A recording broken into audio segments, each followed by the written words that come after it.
Hi, everybody. Jay Privman, the national correspondent with Daily Racing Form, joined by Mike Watchmaker. He's the national handicapper with Daily Racing Form. And Mike, we're going to take a look at the big race this week on the road to the Kentucky Derby. It's the Louisiana Derby. I'm here at Fairgrounds for the race.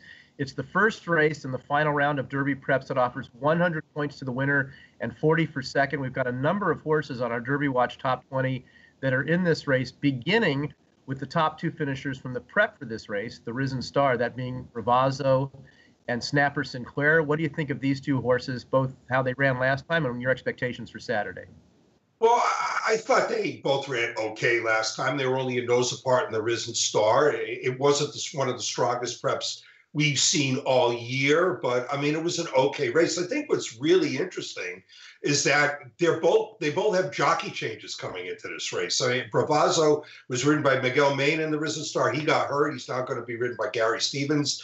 Snapper Sinclair was ridden by Adam Bischiza, who did nothing wrong in the Risen Star, but now he gets Jose Ortiz, who only won the 2017 Eclipse Award as top jockey. So, I mean, Snapper Sinclair gets the best of that swap. And, you know, they were only a nose apart, like I said, at the wire. And you would have to think Ortiz would be able to make up a nose over Bischiza, who I say did nothing wrong on him. But still, you know, I really think that these are the two horses in this race for reasons that we'll get to when we talk about the other Derby Watch horse on this list.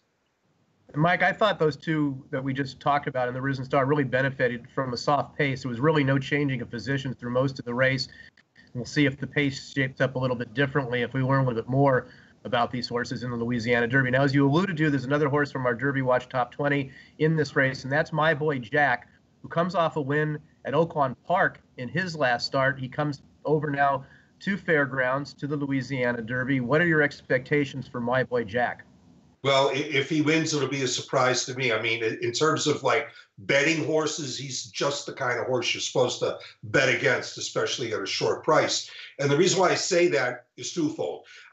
Number one, when he won last time out at Oaklawn, he took advantage of a very strong rail bias. He got through on the inside every step of the way. And it was a bias that I watched that day's races in real time, and it was a bias that seemed to get stronger as the card went on. And he had an unobstructed run up the rail, by far the best part of the racetrack. The other thing is, you look at the replay of this race, it was run on a wet racetrack. It was a muddy sealed racetrack.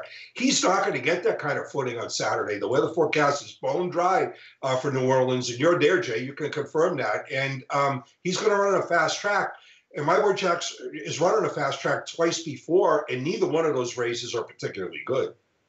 Well, My Boy Jack will have a fast track, as you mentioned, to run on Saturday. The weather forecast here for New Orleans is supposed to be great for the next few days, so everybody should get a fair chance in this race. I agree with you in terms of him taking advantage of a gold rail last time.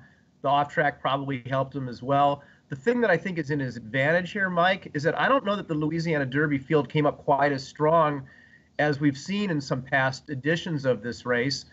The Risen Star was a decent race, and I just think that My Boy Jack might have found a good spot here, as opposed to having to run against Magnum Moon last Saturday, or maybe waiting to run against Magnum Moon and Justify back at Oaklawn Park next month in the Arkansas Derby. This might have turned out to be a really smart move from a management standpoint. The thing about My Boy Jack, for me, that I always come back to off of his last race or two, is that when he ran against the best out west, such as Mackenzie in the Sham Stakes, he was clearly inferior to those horses. So we'll see if he's improved, and we'll see how everybody does in the Louisiana Derby on Saturday. That's our look at that race and the three Derby Watch horses that are running in it. For more on the road to the Kentucky Derby, you can see our recap of last week's big race, that being the Rebel Stakes. Stay tuned here at drf.com for all that and more. For Mike Watchmaker, I'm Jay Privman. Thanks for watching.